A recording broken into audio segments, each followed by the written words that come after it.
Hey everyone, welcome to Dublin Zoo. I'm Kelly from the Discovery and Learning team, and today we've come to visit a very curious and active animal called a macaque.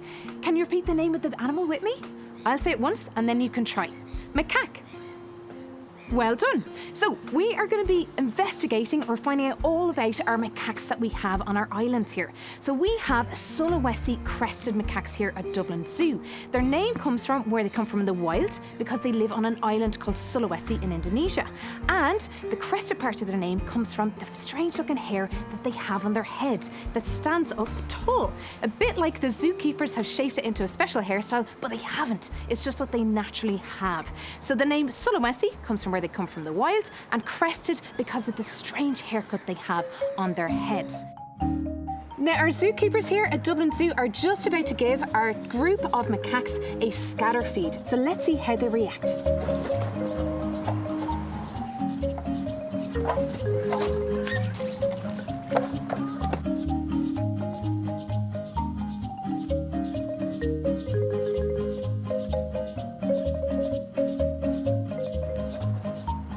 So you can probably see that all our macaques are getting their fair share of food at the moment. What kind of food can you see that the keepers have put in for them?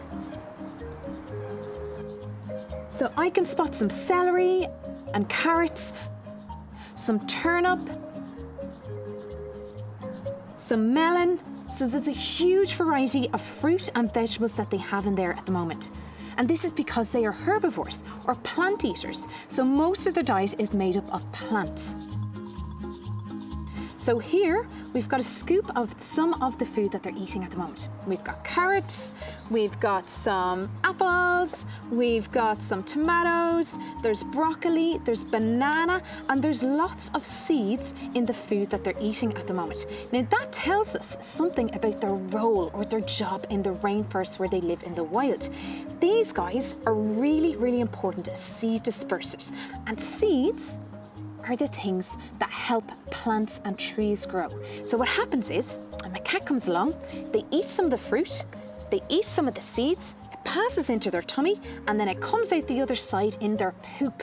So they travel through the rainforest, eating all the fruit, pooping out the seeds, and then it turns into more plants and trees in the rainforest where they live. So they're pretty cool gardeners of the rainforest, and they don't even know it.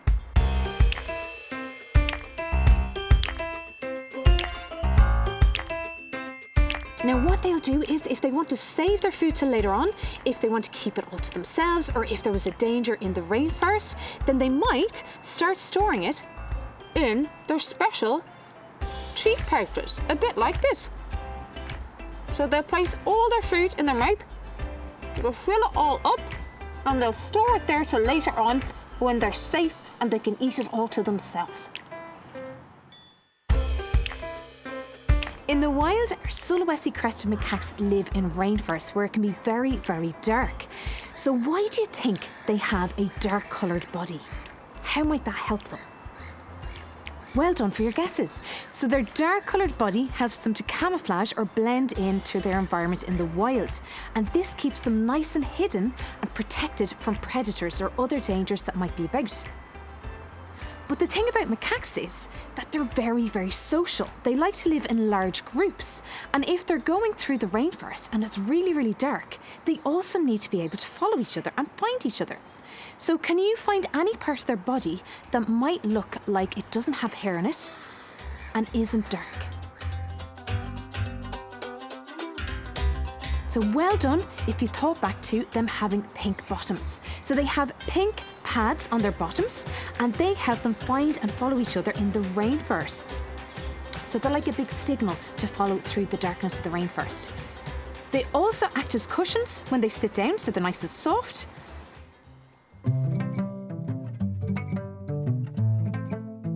Now, being a social animal means that they need to keep up their relationships. They need to work on those friendships. And one of the ways they can work on those friendships is by grooming each other. So that looks like they are sometimes cleaning each other's hair. So they might be very close together, picking through each other's hair, taking out maybe bits of dirt or maybe bits of food and eating it. So that helps them clean each other. But the other thing it does is make sure they have really close bonds or friendships. And that's really important when you live in a group.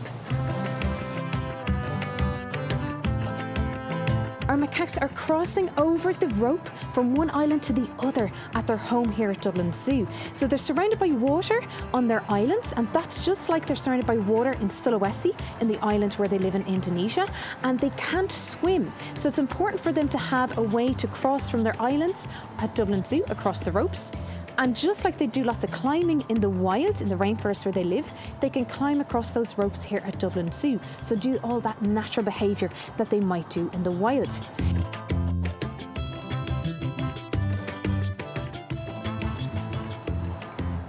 We've learned lots about our Sulawesi crested macaques here at Dublin Zoo today, from how they eat and what kind of foods they eat, to how they're such important seed dispersers in the wild where they live, to the black coloured body and how they camouflage themselves, and also why they have those pink pads on their bottom. So hopefully you've had lots of fun with us and learned lots about the Sulawesi crested macaques. We'll hopefully see you very soon. Bye for now.